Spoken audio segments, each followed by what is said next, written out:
నమస్తే, సనాతన ధర్మం ప్రేక్షకులకి స్వాగతం. మనతో పాటుగా శ్రీ మలయాళ భగవతీపీఠ ట్రిపుల్ డివోషనల్ అధినేత డాక్టర్ ఎన్ శివనరసింహతంత్రి గారు ఉన్నారు. గురువు గారు వచ్చేసి కేరళ పద్ధతిలో 30 సంవత్సరాల ఎక్స్పీరియన్స్. మోహిని చక్రం, అలాగే ముఖ చిత్రము, హస్తరేఖలు, గవ్వలు, పాచికలతో పాటు గురువు గారు స్పెషల్ గా జాతకం చూస్తూ ఉంటారు.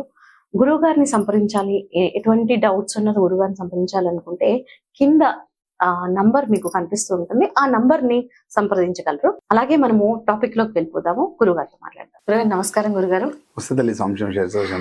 గురుగారు ఇప్పుడు ఈ రోజుల్లో అయితే మనం ఏ మంచి పని చేసినా కొంచెం ఎదిగాము అంటే శత్రువులు ఎక్కువైపోతున్నారు. అంటే కలికాలం అలా ఉంది కాబట్టి శత్రు వినాశనానికి మనకు ఒక రెమెడీ, మంచి రెమెడీ ప్రేక్షకుల కోసం మీరు ఎక్స్ప్లెయిన్ చేయరా? ఖచ్చితంగా ప్రతి ఒక్కరికి శత్రు బాధలే, ధన బాధలు, శత్రు బాధలు. అదే కొంచెం బాగున్నామంటే పడి ఏడవడము, లేకపోతే వీళ్ళు ఎదిగిపోతున్నారని ఒక ఉంటుంది కదా, చాలా మంది అలాంటి దుష్టగా పక్కకుండే మొత్తం ఇబ్బంది పెట్టడం. అంటే మనతో ఫ్రెండ్లీగా ఉండి మనతో తిరుగుతూ మనం విషయాలను తెలుసుకొని మోసం చేసి పక్కకుండి డబ్బు గుంజడం, ఇంకొంచెం పదవి గుంజడం, ఎన్నో పక్కకుండి అని చేస్తుంటారు. శత్రువు నాశనం వాళ్ళతోటి ఏమైతే చేస్తారు. కనిపించని శత్రువు అంటారు, పక్కకుండే మంచిగా వెనక నుంచి శత్రువుగా ఉంటారు. అవును, ఇంటి దొంగ ఈశ్వరుడు పట్టలేదు, మన పక్కకు ఉండి అని ఇబ్బంది పెడుతుంటారు. మనం కాకపోతే ఇవ్వలేకుండా రేపు తెలుస్తుంది ఎవరి గురించి అయినా కూడా. వాడు ఏమి ఇబ్బంది పెట్టినా 2 రోజులు మనం బాధపడతాం వాళ్ళు ఇబ్బంది పెట్టి. కాకపోతే తర్వాత వాడికి కూడా ఉంటుంది అన్నమాట నెక్స్ట్. కాకపోతే సరే, మనకు తెలుసుకున్న తర్వాత ఏం చేయాలి, ఏ విధంగా చేయాలి, శత్రు వినాశనం ఎలా జరగాలి, శత్రు వినాశనం అవడం, శత్రు మన జోలికి మనం చూడాలంటే భయపడాలి. అలాంటి ప్రత్యేకమైన రెమెడీ చెప్తాను, మీరు చేయండి, చాలా బాగుంటది. అన్ని విధాల విజయం ఉంటది కూడా. శత్రువు పారిపోతారు అన్నమాట.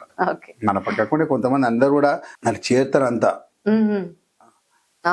చేరేసి అందరూ అది అంటుంటారు.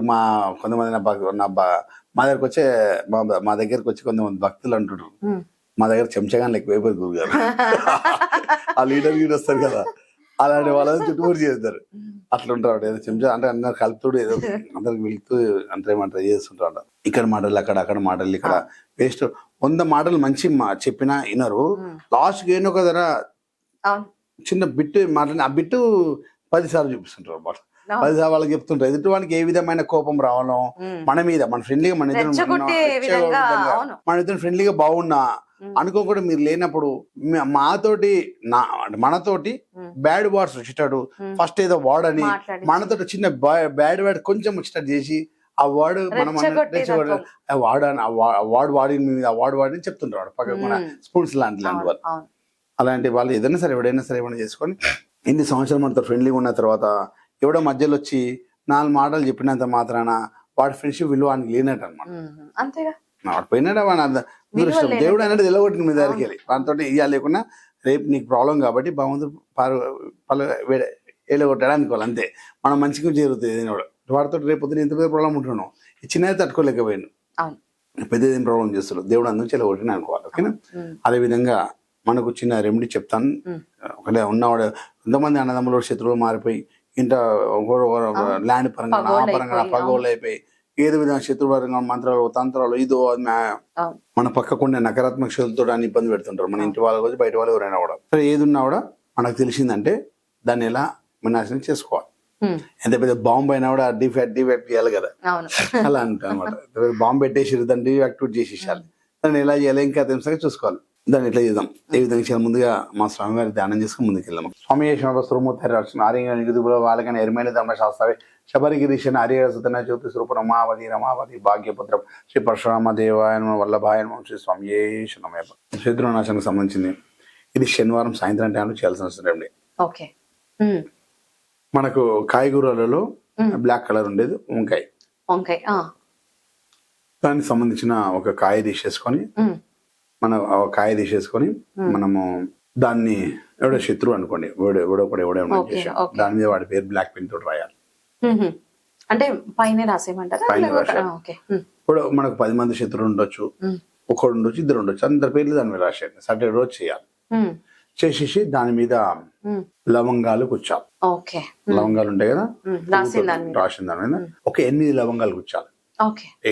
శనివారం రోజు సాయంత్రము ఆ పేర్లను రాసేసి దాని మీద 8 లవంగాలకు వచ్చేసి మనం ఏదైతే శత్రువుని అనుకున్నాం వాడి పేరేందో వాడికి సంబంధించి చేసేసుకొని మూమెంట్ చేసేసి దాన్ని ఏం చేయాలంటే కొంచెం కారం ఉంటుంది కదా మిర్చి దాన్ని ఫ్రింగిల్ వేసేసేయాలి. ఫ్రింగిల్ వేసేసి దాన్ని తీసుకెళ్ళి మోరీలు వేసేసేయాలి. వేసేసేయాలి. బయట ఉంటాయి చిన్న మోరీలు అందులో వేసేసేయాలి. వాడి పని మెల్లమెల్లగా మొత్తం టోటల్ గా దిగ జారిపోతుంది. ఖచ్చితంగా మీ శత్రువు అనుకున్నవాడే అవును. శత్రువు అనుకునే చేయని మంచివాడిని చేయకండి. మంచివాడు చేస్తే మన వీరి రివర్స్ అవుతుంది. అంతే కదా. అవును. మీకు మిమ్మల్ని ఇబ్బంది పెట్టి వాడి వల్ల మీకు హాని జరుగుతుందని చేయండి. అందరి మీద చేయకండి. వాడి వల్ల మనకు హాని జరుగుతుందంటేనే అది చేయాలి. ఎవరు వాడతాను మీరు చేయకండి. మళ్ళీ మనకు భగవంతుడు చూస్తుంటాడు కాబట్టి రిటర్న్ ఇచ్చేస్తాడు. కాబట్టి వాడి వల్ల మనకు హాని జరిగిందనే మనకు హాని చేస్తూ ఉంటాడు కాబట్టి మనం అది చేస్తే ఉపయోగపడుతుంది.